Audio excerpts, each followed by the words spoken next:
Hopefully we're back. Hopefully we're back.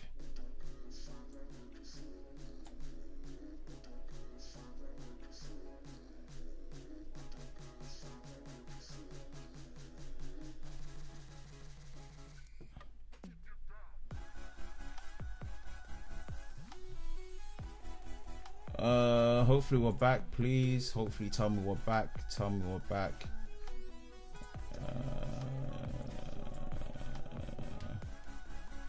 Are we back? Are we back? Are we back? Apologies, my internet connection is deadbeat at the minute because it's, yeah. Apologies.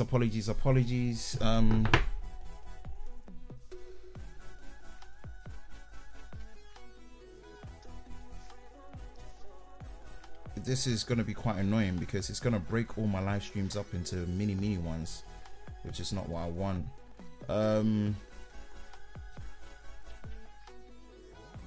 Oh, it's split into 2 live streams. Damn it. Anyway, that's not a problem. That's not a problem.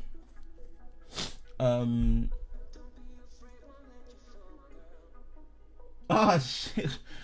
We got night walkers in here. What's good, Mike? Mike, I'm still jealous, Mike. You got to meet Lou from Unbox Therapy, man. I'm still jealous, bro. You're not gonna let me live that down when I come to the store. Let me go back to some of the comments.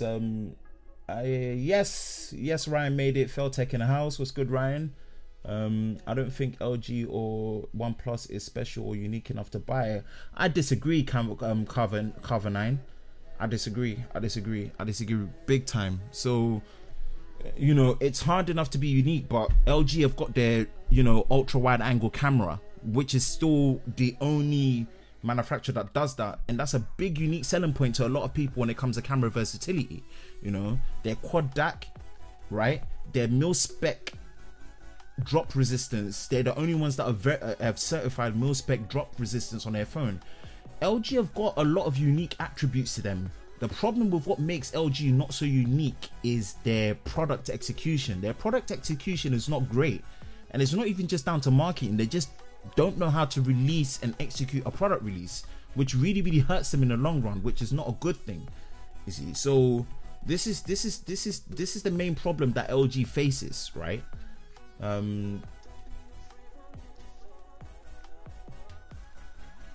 be fair, V30, yeah, but you know, this is the problem. The V30 for 599 is amazing, but again, they did not execute that product properly, and it was one of the first products that was announced before IFA in Berlin, even before the Galaxy. Like, again, they were first to announce, last to execute, last to release. No one knew price. They just basically they let themselves in this dense market just get lost.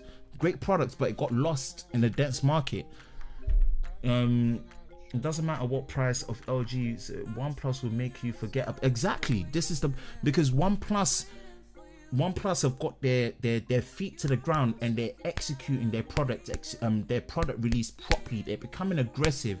They're staying close to the community. Look at the time of announcement to release date. From when they've announced the product on the 16th, the phone is actually going to be available to buy on the 22nd of May. That's a very short window. It gets people excited and it gets the product into people's hands, right? Execution, you know? You unveil a phone, you gotta be ready to go, because the new kid on the block is gonna show up and make, yeah, every 2 weeks, there's a new Android phone now. Every 2 weeks, without fail. Every 2 weeks. The reason why I'm saying every 2 weeks, on my birthday on the 23rd of May coming up this Wednesday, what company is revealing a new phone? HTC. There's a new phone every single time, every week now by the looks of it. You see, so think about your product execution needs to be not just clever and creative, but it needs to be well implemented. You've got to make sure that you're communicating and you're marketing it intelligently throughout. You know, it's not necessarily about spending big budgets, but you got to be smart in how you do it. You have to be smart in how you do it. You know, this is LG's problem at the minute. Dual speakers for real. Yeah, dual speakers, Mike. I'm telling you, man, that was a missed opportunity by OnePlus, and I don't think it's a cost matter. There are far better phones like Huawei P20 Lite. P20 Lite? I disagree. I wouldn't have a P20 Lite over a OnePlus 6 or even an Honor 9. That's just the honest truth. I just wouldn't. And the P20 Lite, Concepts Creator can give you a good, go check out his review. He will pretty much give you a lowdown of why that phone is not really that good. Dual SIM, yeah, I do prefer dual SIM. I do like dual SIM. Oh, by the way, enjoy your input last show. Good time for me to go. He went to the restroom, he'll be back. Philtech K, I'm glad you liked it. Good to meet you, man. Yep, nice, showing love. Hi Ben, how you doing? But yeah, right, I'm good, bro. I'm good, man. We still need to link up and collaborate. Yeah, dude, you're back. Yeah. Sorry, I'm tethering off my phone at the moment because I'm still waiting for my broadband to get connected on Monday. Everyone chill. Even this is the name, Tech and Chill Show. That's it, man. We just talk tech and we chill. That's it. You back? Yep. What happened?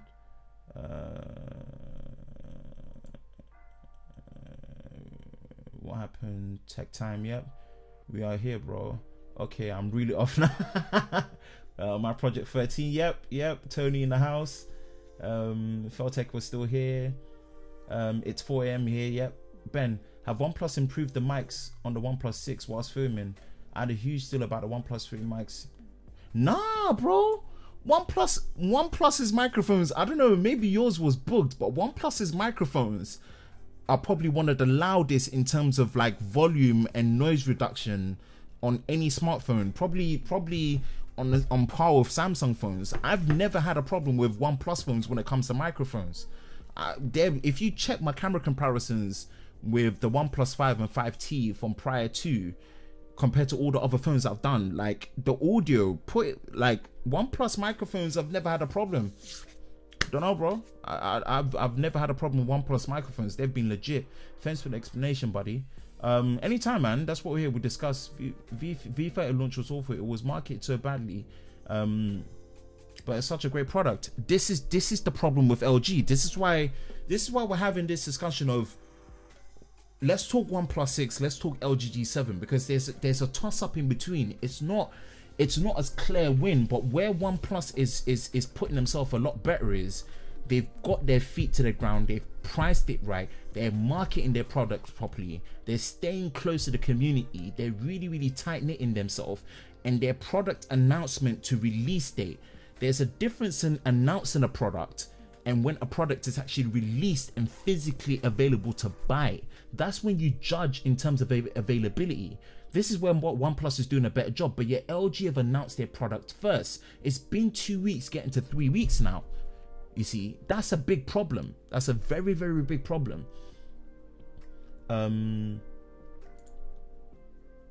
Yeah, LG is so bad at launch there. Yeah, unfortunately. I'm a baby. Yeah, May baby's in the house, bro. May baby's in the house. Happy birthday, man. Just in case I missed it. Thanks guys. Audio is a heck load louder on this, man. Audio levels are stunning. Oh, thank you.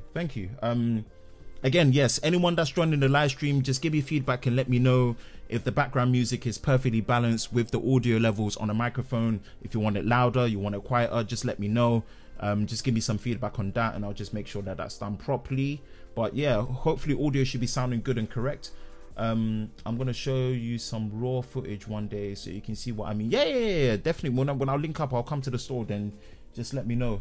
But yeah, personally, I've not had a problem with the microphones. So I will talk a bit more about the Honor 9. Because that's also a very interesting product, because obviously Huawei / Honor, they make their own system on the chips in terms of, you know, their SoCs and their processors. They work with high silicon, obviously with Taiwanese semiconductor manufacturer TSMC to actually fabricate their processors, and they're in a bit of a weird situation because obviously the Kirin 970 is in-house their best chip, but it's kind of like a half generation behind. It has all the AI capabilities, but in terms of raw processing and GPU power, it's a generation behind what you're getting with the 845 and also the Exynos 9810. So that's another discussion, but it starts at 399. So that bracket of 400 to 500 pounds, Honor are competing very well with that price point. They're really competing well with that price point. Last week the mic was a little quiet and had a proper maxed out on my speakers. This time I don't have to worry. Yes, audio done correctly. Rounding it up, right? OnePlus to me are in a much better position than LG, but this is where LG have advantages where I don't think we should count them out just yet. Yes, their product execution is really bad, but here's where we don't count them out yet. The wide angle camera in terms of versatility is arguably probably the best way to implement a dual lens. Arguably, you know, I still like telephoto zoom because I've used telephoto. I found myself in a lot of situations where my ×2 telephoto zoom has really helped. And when Samsung implemented, you know, OIS on a second lens, and Apple implemented it as well, now it being on the S9 Plus from the Note 8, honestly, I found that a lot more useful than I didn't feel I would do. You see, so I use it a lot more than what people would think a telephoto zoom is not as useful. But the versatility of an ultra wide angle lens is absolutely phenomenal. And from what I know, it's exactly the same sensor. In terms of sensor, we're not talking about the lens. The lens is all your glass optics and stuff, but the actual physical sensor, your backside BSI illuminated sensor, it's the same as the main camera. Although the ultra wide angle camera is not actually optically stabilized, it is practically the same sensor from what I know as the main 16 megapixel camera, right? Which is a big bonus. Although at f1.9 aperture compared to f1.6, it's a big advantage that you're getting there, right? So I don't want to count them out for that. Not counting them out for that, them having expandable storage, them having a proper ingress protection IP68 rating goes a long way. Listen, people that say water resistance is not important, have kids and then know. My kids have destroyed 3 phones that weren't water resistant, and it's painful to deal with something that is damaged beyond repair. Water resistant is a very crucial lifestyle feature to have, that when I don't have that on a phone, it is almost a deal breaker for me now, because I've gone through too many water damaged phones to not appreciate having water resistance. So they've got that. They've got a much better overall audio experience on the LG, right? From headphone jack to obviously the boombox speaker. So they've got that on their side. What else? They've potentially in their own right have a better display. Although it's not OLED, potentially have a better display because of the genuinely higher brightness and also the much sharper resolution as well. How much that counts, you know, yeah, there's that. And so far from the picture samples that I've been seeing, especially from the selfie camera is looking a lot better on the LG G7 compared to the OnePlus. You know, and although the OnePlus has 16 megapixels, image processing counts for a lot, and I think LG are doing something with their image processing for the selfie camera that's making it look a lot better, and it's almost looking like it's resolving a much sharper and a much more cleaner image with better dynamic range on the selfie camera with 8 megapixels, very similar to what you're getting on the Google Pixel 2. So these things make me very eager to actually have the LG and the OnePlus tested. You see, so those things really pulled the LG ahead in terms of, as well as the mil spec, you know, the mil spec, what you call it, drop resistance rating on it as well. So durability might actually go further to the LG side. But again, price, performance, the video capabilities, the OLED implementation in terms of battery life and performance, and also the OLED panel chosen to actually have a much better screen to body ratio, Oxygen OS as well, and the price with dash charging, things like dash charging, and the improved camera hardware and the video capabilities looking better, because as far as I know, the LG G7 doesn't have the high-end video shooting capabilities that the OnePlus does. I might be wrong, but they weren't clear in classifying whether it's got 4K 60 frames a second or a high frame rate video shooting super slow motion mode, whether it's 960 frames a second, 480 frames a second, 240 frames a second. There's nothing that they've clarified that it does that in terms of video capabilities, which is a bit worrying in that retrospect because they've got the newer processor to take advantage. So it's a toss-up, but again, OnePlus having their feet to the ground have put themselves in a much better position to make themselves more noticeable and a much more relevant company in retrospect. See, so a lot has been said. OnePlus impressed me a lot more than I thought they would do. That's just the honest truth. I low-key want to get rid of this Pixel 2 because I'm so bored of it. I love the camera on here for pictures. I love the camera on here for pictures. I really do love the camera on here for pictures. But as a reference phone, I'm really debating to get rid of this and decide whether I'm getting the OnePlus 6 in-house or I'm getting the G7 in-house. This is why I'm having this discussion. Right now, I'm leaning towards OnePlus 6, but I'm so, because I've not tried how versatile that camera is from LG. I really want to try it. I really want to try it. I really do. Let me go back to see some questions. Nah, man, your live stream is perfect. Thank you. Appreciate it, Salah. Last week the mic was okay. What is your opinion about the new OnePlus headphones? Yeah, I talked about it in the earlier live stream. The Bullets Wireless I really want them. They've really undercut the Beats X. I wouldn't recommend getting the Beats X, you know, over the Bullets. I think get the Bullets Wireless. They so far look better. Just reviewed the Moto X4 and video is coming out next week. But the wide angle lens on that is absolutely great. I feel like budget offerings should use ultra wide angle over tele. See, that versatility makes LG still have a great unique selling point as a USP for having probably one of the most versatile camera systems on a smartphone, because the principle of using different focal lengths is the same as using an interchangeable camera that has the ability to either zoom, have a prime wide angle lens. Oh, short break. Oh man, when the battery runs low, quick. Oh my days, this feels like a Formula 1 pit stop.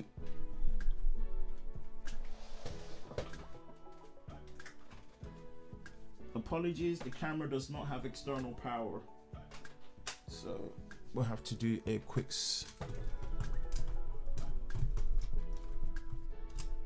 we should be back on.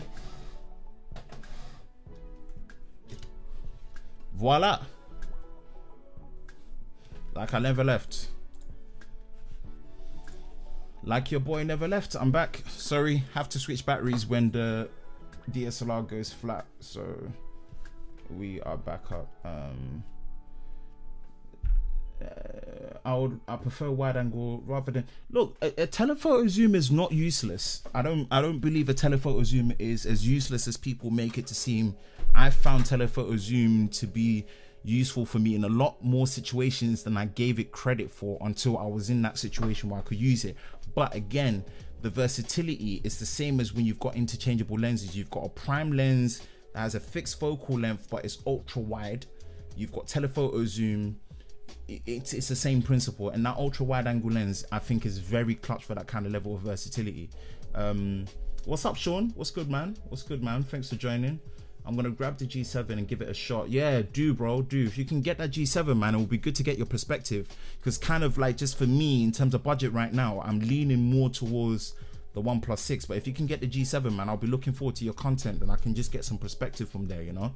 How Motorola and LG with their wide angle lenses are great. Also remember, the lenses change perspective and it's not as easy as moving back and forth. It's not.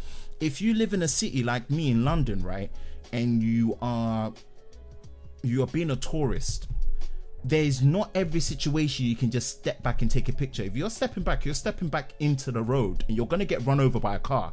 So that ultra wide angle lens helps. I'm telling you, it helps big time. It's not every situation where if you want to take and get room, you can step back. Don't believe that. People that tell you that have not been in situational photography to know that it's not always where you can just step back and get a better view. You can't at times. You need something that's going to really take advantage of having a wider look and perspective to be able to capture that image in, you know. So, and it's the same as if, let's just say, if I go on a day trip and I go to the zoo, right? If I'm looking at animals, I can't step in. If I want to move closer and keep detail, I'm going to need a telephoto zoom to ×2 zoom. I've given an example. It's situational benefits, you know, it's situational benefits. Do you think LG or OnePlus can replace your Google Pixel? I mean, Google camera is perfect, and Google camera is not perfect. It's not. Google camera is not perfect. If you're looking at, I could easily tell you that the fact that it doesn't have a pro mode and it doesn't shoot high frame rate video in terms of slow motion, as well as your standard 4K 60 frames a second, 1080p at 240, it doesn't do that. The Google camera is not perfect.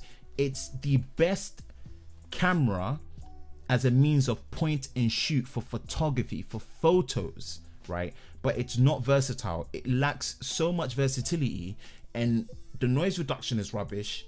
The zoom is not that great because obviously it doesn't have a secondary zoom lens to be able to deal with it. So you get a lot of digital noise that comes through, you know, so much of their image processing can't do, but it's good in terms of point and shoot photography, you know, and what it does with a single lens for the selfie and a rear camera for portrait mode is phenomenal, but it's not perfect. It's not perfect. So it's the least versatile camera on the market, but it does a lot well. It is the best single lens camera on the market for photography, if that helps with that explanation. But yeah, as a complete package, it not having a headphone jack, you know, it kind of pretty much having a very bland design. Yes, it's very functional, you know, it's very functional, but you know, it's the, yeah, Oxygen OS to me is better than stock Android.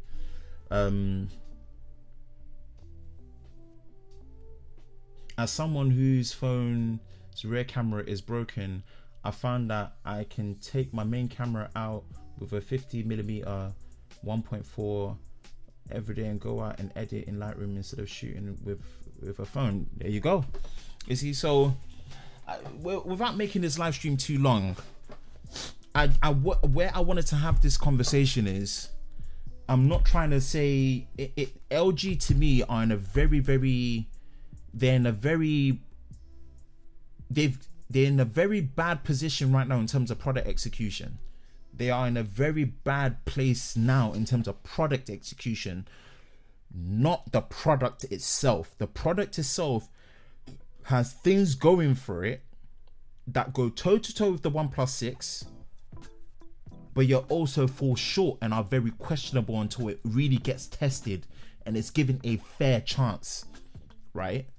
We are all, the day we can all just be fair and just be like, as unbiased as we are, we have our biased preferences. There's nothing wrong with that, but you still have to keep an open mind to be objective and give praise where praise is due. Where we need to praise OnePlus is, we all thought that the price of the phone was going to get ridiculously high. No, they kept the price 100. They kept it 100. The price is phenomenal. It is amazing value for performance. OnePlus's software support is going to be on point, as I've experienced it from before, and I've said it on record that Oxygen OS is the breath of fresh air, i.e. the oxygen that has been breathed into stock Android. I personally don't think stock Android has anything over Oxygen OS, period. That's just my opinion. Everyone's got their preference, and I'm saying that as a Pixel 2 owner and user, and as someone that has used a OnePlus 5 and 5T for a decent amount of time, to know that muscle memory that stuck, to know that Oxygen OS to me is a better experience than stock Android, right? This is where OnePlus are doing well. This is where OnePlus are doing well. Yes, unfortunately, this whole copycat design thing of using glass for the sake of glass without the function of wireless charging, purely for aesthetic reasons, is very questionable. I'm against it because I don't like the fragility and the crackability of glass, but it's a much more elegant and nicer looking material alternative to metal. Fine. The notch, for the life of me, I will not like the notch. Like, for someone that owns a notch based phone, the iPhone 10, you're not gonna make me like the notch, because I know why I don't like the notch, right? Unfortunately, the trend is it's the notch, but it's who can make the notch smaller and who can make the notch less noticeable, or who can turn it off the best. That seems to be the trend.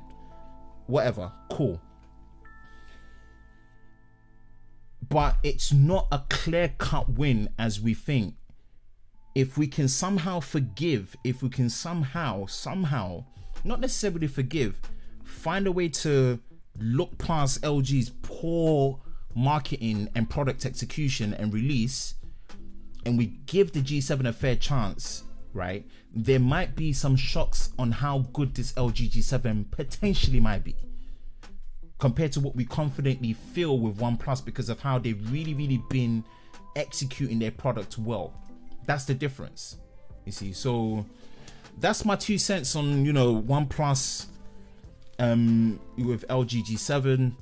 I'm going to leave questions open, so whoever wants to ask some questions and, you know, talk some stuff, get some feedback.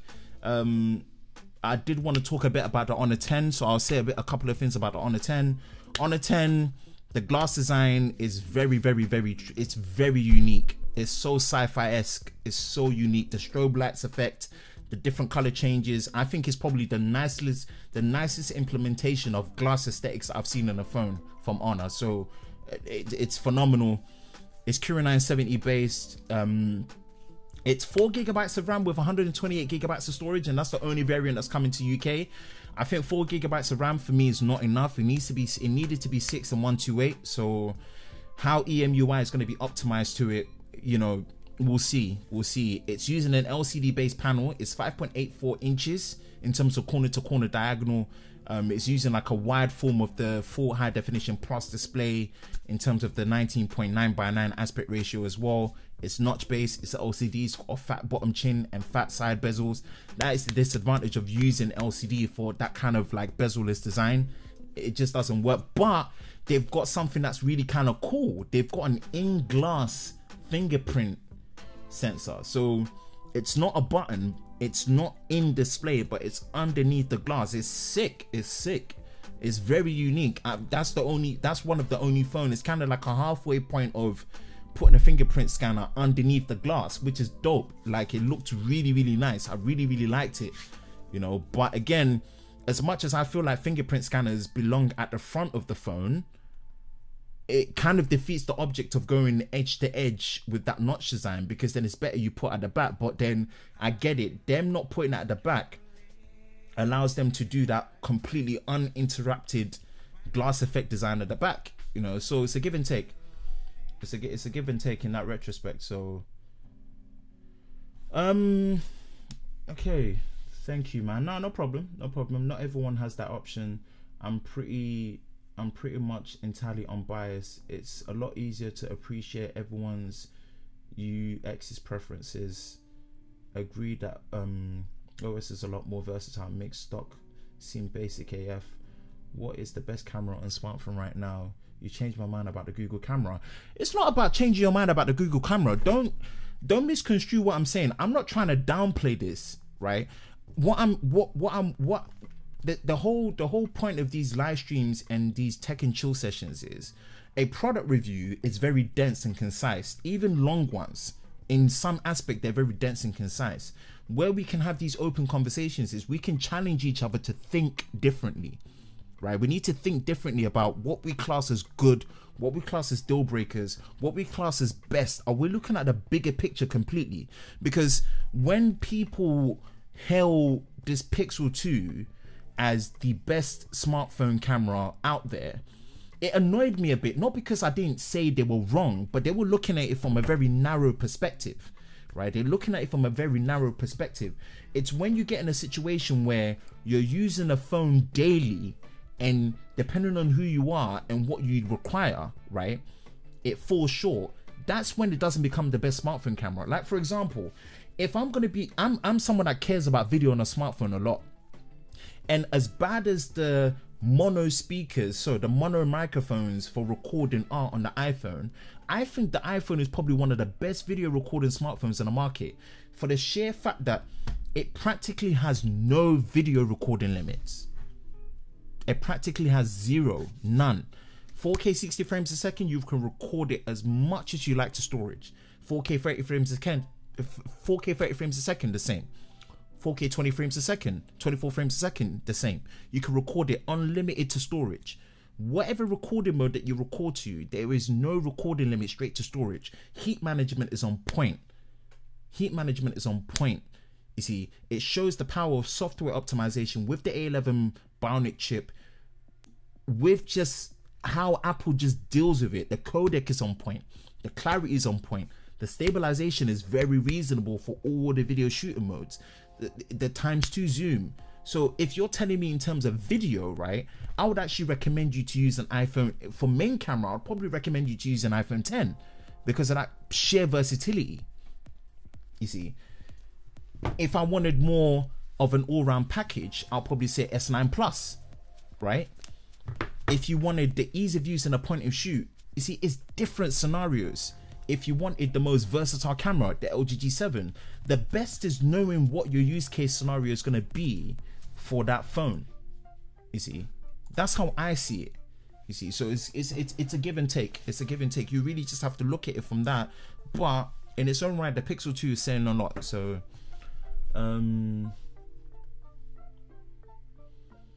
yeah.